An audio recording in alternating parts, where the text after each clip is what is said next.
MEAC Champions is looking to reload for this upcoming football season. You understand that they got a lot of talent that's coming into the conference now, with Michael Vick becoming the new head football coach over Norfolk State, as well as Deshaun Jackson becoming the head football coach over there at Delaware State. So you know it's going to garner a lot of athletes that's going to take their talents and go to those programs to help them get out here and compete against South Carolina State. Well, you know, Coach Barry ain't sitting back on his laurels now. I mean, even though he won the MEAC last season, he ain't done because he got to the Celebration Bowl and things didn't go the way that he expected them to go. But trust and believe, Coach Barry's going to make sure that that team is ready this year to get over the top and get that championship and bring it all back to South Carolina. Let everybody know, hey, listen, we are the #1 champions right here. This thing is going to have to come through us from here on out. But guys, in order for you to do that, you got to reload. And when you reload, you got to reload with the right athletes in your program. And this young man that they got coming in, I think he's a pretty good daggone fit. We just got to see if he got everything polished up in the manner which it needs to be for him to be that guy that Coach Barry and that South Carolina State football coaching staff is going to need down in them trenches. We're going to talk about exactly who this young man is right after this.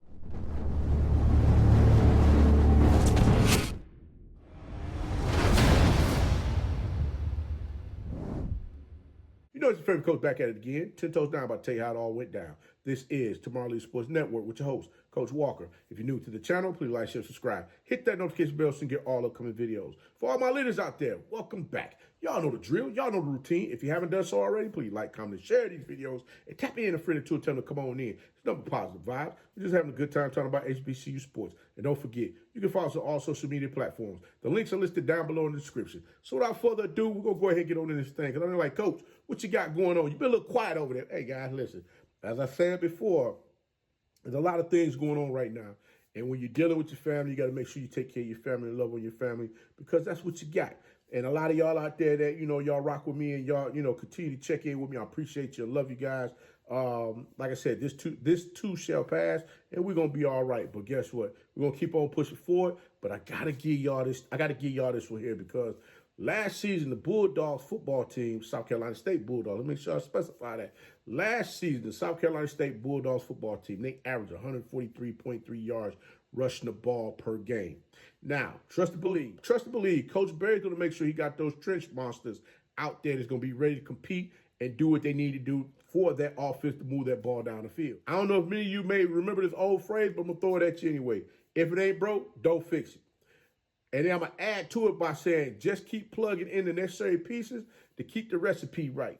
And with that being said, you can understand that Coach Barry like to have fresh bodies out there on the field, especially in them trenches. You got to make sure that everybody is on the same page mentally and physically able to get out there and do the things that they need to do because you never know. You might need next man up. You might need to spell a guy too. Somebody might get somebody might get injured during the game where you have to pull them out for a series or two, make sure they're okay before they go back in.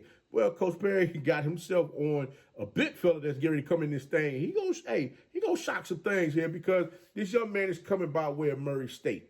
Now, before he went to Murray State, he was over at Mississippi Valley State over in the SWAC playing ball over there. I think this young man came in under Coach Vincent Dancy, the head football coach that left and went over to Colorado with head coach Deion Sanders. Now, I say all of that to say, this young man understands how it was embodied in them playing under Coach Dancy that you're always going to get out here on this field. You're going to fight. You're going to keep fighting until the whistle blows. You're just not going to lay down and accept whatever's going on. You're going to get your behind up, dust yourself off, and keep pushing forward. Well, guess what? That's the type of coach you got over there in South Carolina State with Coach Barry, who's going to make sure that these athletes understand the South Carolina State way, in which you're going to come out here, you're going to do the things that's going to be required of you to get out here and compete week in and week out and be mentally as well as physically prepared to do the things that's going to be asked of them.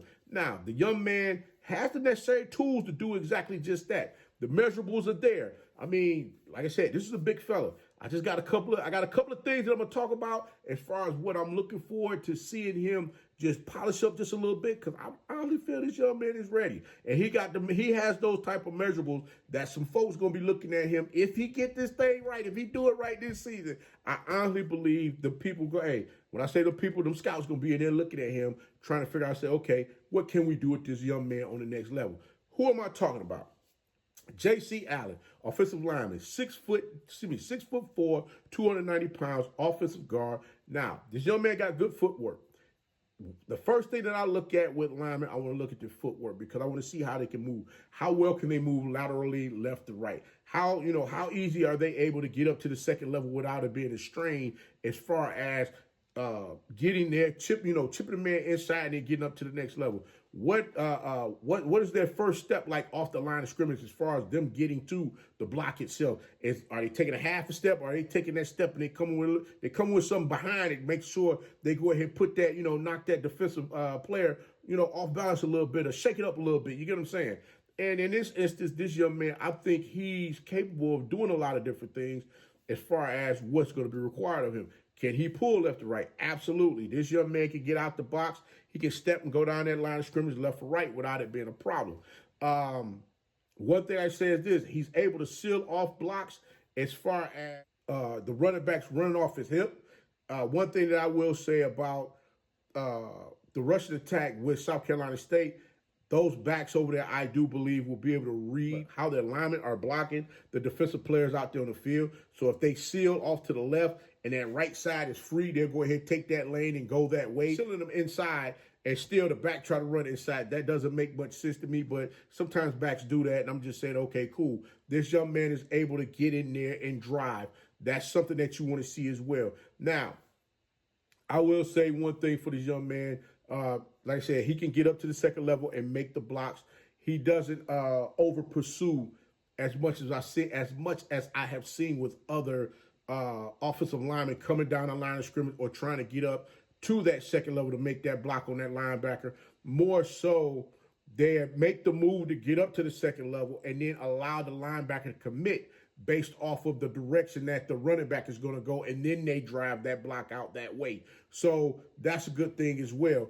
And that young man, his instincts with doing that is pretty damn good. So I give him his props on that. One thing I would like to see him do this upcoming season: hand placement. Hand placement, pad placement. Reason why I say hand and pad placement, because sometimes he does get a little bit out of sorts as far as where he's placing his hands on that defensive back, not defensive back, but that defensive player, where it may look like he's holding or grabbing that player, trying to throw him down to the ground so he can get that pancake. You got to be careful with that, because a lot of times these refs, they will look at it as such, and they'll flag you for it. Just putting it out there, not trying to, knock the young man's game, because, again, I honestly feel that he has the ability as well as the tenacity and the grit to get this thing done out there on the field, playing on that offensive line. And he's nasty, too, so I'm going to give him his props on that. Another thing that I like about him, as far as when he's pulling, coming down that line of scrimmage, sometimes you got to make sure you get them pads on that guy and drive his tail out of there. Sometimes it might have that linebacker or that defensive end might be a little bit short. We saw here on a lot of the film that he had from Missouri, they would try to duck down. He was going to run by them, and they were going to be able to just go ahead and pop back up and make the tackle. Like I said, if those guys want to drop low, steamroll their behinds and go ahead and drive them on out of there, or pancake their tails and let your back go ahead, kick out and go around the other side. And allow them to make that, decision as far as where they're going to run the ball at. Because sometimes if you're trying to go through the 5-hole, the 7-hole, or the 5-hole might not be available, but that 3-hole wide open, cut that boy back up in there and go. I'm just saying, sometimes those are things that backs have to use. I'm just saying from how my coaches and myself would teach, the offensive lineman, if that hole wasn't there, say we ran a 33 power, a 33 lead, and the 3-hole wasn't free, but the 1-hole's wide open. The back should be able to cut that ball up in the 1-hole and take off and go. And those are the little things I'm talking about. And I think Coach Berry has the type of athletes that see those type of things, and they move in that direction where they take what's out there for them. So like, if they was running that 33 lead, they're not gonna say, "Oh, well, the 3-hole, he had it jammed up. I'm just gonna run up in there anyway." No. Cut that ball back and go. So I think the system that he's going to be in with Coach Berry and his coaching staff, with the offensive lineman coach, I think they're going to have him ready and prepared to get out there and do some damage this upcoming season. So, like I said, if everything goes planned, what I expected to do for this young man, I think he's going to have a phenomenal season. and he's going to be able to get some folks to really take a look at what he's capable of doing and make some things shake. But guys, I want to say congratulations to South Carolina State on picking up this young man to become a part of their football program. Congratulations to J.C. Allen on taking his talents to South Carolina State and playing under Coach Berry. I think that's a great pickup, not only for Coach Berry, but for Mr. Allen himself. And definitely look forward to seeing South Carolina State do some phenomenal things this upcoming season. But guys, until next time, be the one and lead.